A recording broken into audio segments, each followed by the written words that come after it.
Welcome back, everyone. You've been exploring the technocrat lately. And let me tell you, this chapter, The Enforcer's Ascendancy, it really kicks things up a notch. It does. We're diving deep into Victor Kessler. This guy is like the power behind the throne, the puppet master in President Slate's administration. Yeah, at the beginning, it seems like he's just a boring bureaucrat, the Secretary of Cost Efficiency. But as the story unfolds, we see him become the real mastermind behind Slate's policies. It's crazy how it unfolds. It really does. You start to think he's playing 4D chess while everyone else is struggling with checkers. This chapter really digs deep into how he uses his company, Echo, to manipulate public opinion. We see him shape the narrative, control the flow of information. It's not just about pushing propaganda, though, right? It's Right. about something bigger, like controlling the information itself. Exactly. And the way he does it, he weaponizes algorithms to create this whole reward and punishment system within the party. If you disagree, you get shut down. If you're loyal, you're rewarded. It creates this atmosphere of fear where everyone's afraid to speak out. Yeah, it's like everyone's walking on eggshells all the time, always watching their back, afraid to step out of line. Oh yeah, big time. And Maya Henderson, she nails it when she says to Gabriel Mansa, Kessler isn't just an ally, he's the puppeteer. And everyone else, Slate included, is dancing to his tune. That is such a powerful quote. It really sums up this feeling of being trapped, of being controlled. And what's scary is how much it reflects what we see happening in the real world. I mean, think about it. We've seen how micro-targeting and data analysis can be used to influence elections, to sway public opinion. And it's not limited to politics, is it? No, not at all. You see it everywhere. Like how algorithms shape what we see on social media, what products we're shown online, even the news we read. It's true, even the news. The algorithms decide what we see. And the chapter kind of hints at the bigger picture, like how dangerous this kind of data manipulation could be. I mean, imagine someone like Kessler, but with even more data. Imagine if they had access to all the information that Google and Facebook collect. The power they would have. It's frightening. It really is.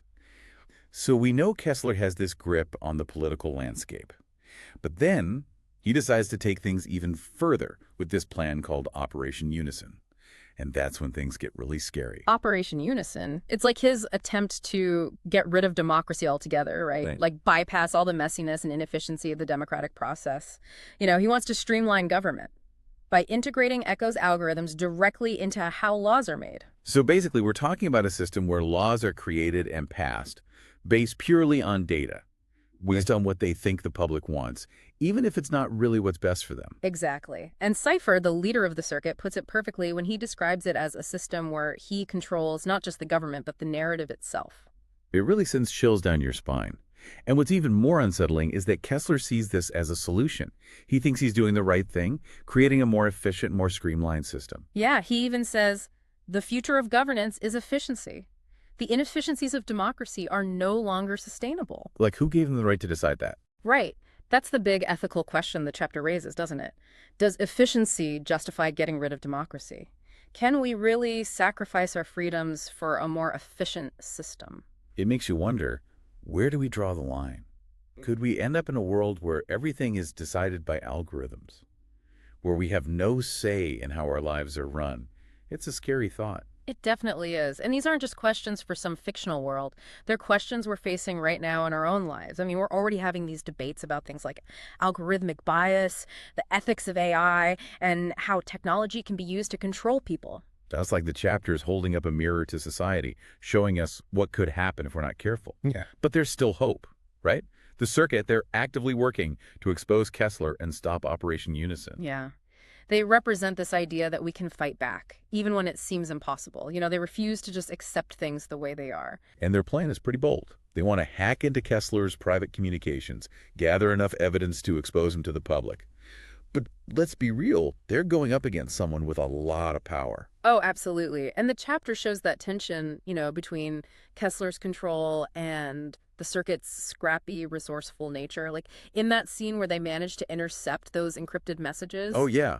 The ones that reveal Kessler's plan to go around Congress and implement Operation Unison through executive orders. That was a big reveal. It was. Yeah. And Kessler's reaction is ice cold. Like, he's not even fazed. He just says, they're getting bold. Let them. It'll make their downfall all the more satisfying. That line gives me chills every time I read it. You can just feel his arrogance. Like he's enjoying the challenge. Yeah, like it's a game to him. Right. And that's where the chapter leaves us. The circuit has this damning evidence, but going public is risky.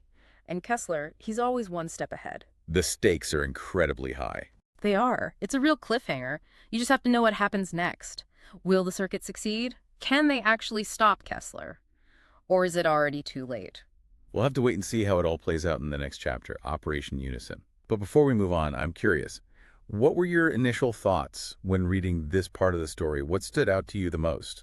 You know, for me, it's how the story makes you think about what's happening in the real world. It's like a warning. Like, be careful, because we're not that far off from a world where algorithms control everything, especially in politics. Yeah, like it's holding up a mirror. We see these things happening around us. Concerns about data privacy, the power of these tech giants, and how technology could be used to manipulate us. Exactly. And the chapter makes you ask yourself, how do we deal with this? How do we make sure technology serves us, not the other way around? It's a good question. One of the things that really got to me was how Kessler honestly believes he's doing the right thing. You know, he sees himself as a problem solver, bringing order to chaos. But that kind of belief, especially with all that power, can be dangerous. Oh, yeah, totally. That's the whole conflict, right? Individual freedom versus a perfectly ordered society. It's a classic theme. You see it in books like 1984 and Brave New World. And we see it in our own lives. This constant struggle between security and privacy, convenience and freedom. Right. And the chapter doesn't make it easy for you. It shows both sides. On one hand, you have this world where everything is efficient, decisions are rational, things just work. But on the other hand, that kind of order can be stifling. It can crush dissent and take away our freedoms. Like it's a warning, right? Telling us to be careful about blindly embracing technology without thinking about the consequences. Absolutely. We need to think critically. We can't just accept what we're told. We need to question things, challenge assumptions, and demand transparency from those in power. And speaking of challenging power, let's talk about the circuit. They're facing some tough choices here. They have this incriminating evidence against Kessler, but going public is risky. It's a tough spot. How do you expose someone powerful when they control the systems you need to rely on? It's what whistleblowers and journalists face all the time in the real world. They have to weigh the risks, exposure versus doing nothing. And even if they go public, who's to say it'll make a difference? Right. It's what makes their fight so compelling. They're up against this powerful force and the odds are stacked against them.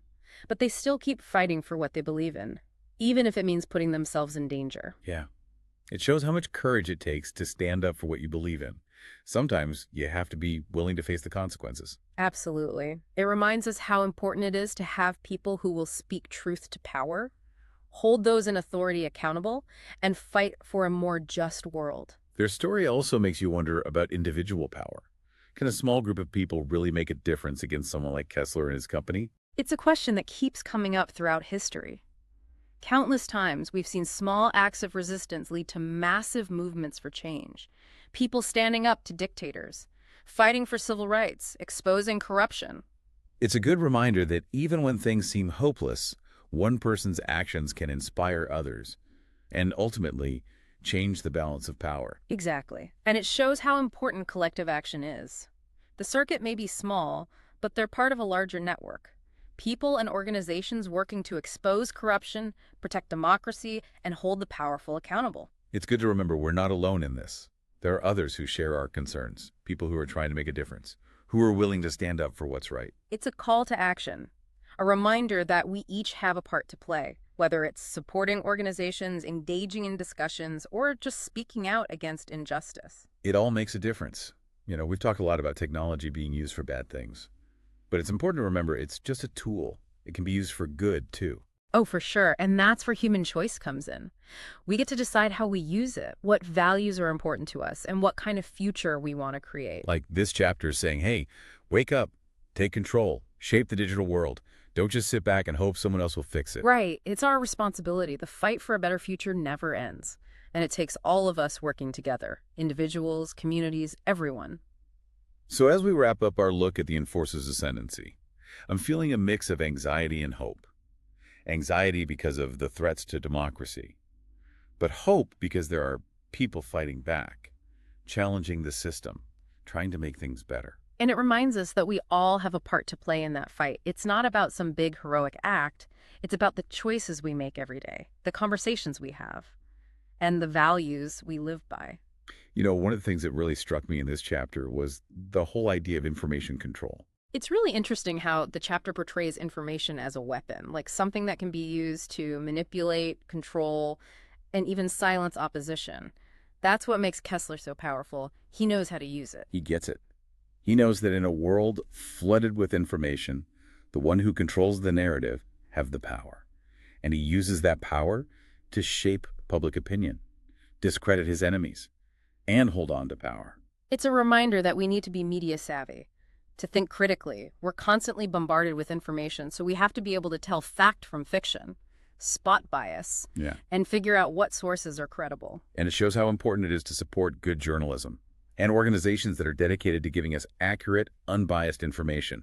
They're crucial for holding the powerful accountable and making sure we have the information we need to make informed decisions. The chapter also touches on echo chambers, how technology can create these spaces where people only see information that reinforces what they already believe, which makes people more divided and makes it harder to have real conversations about important issues. It's something we see happening on social media all the time.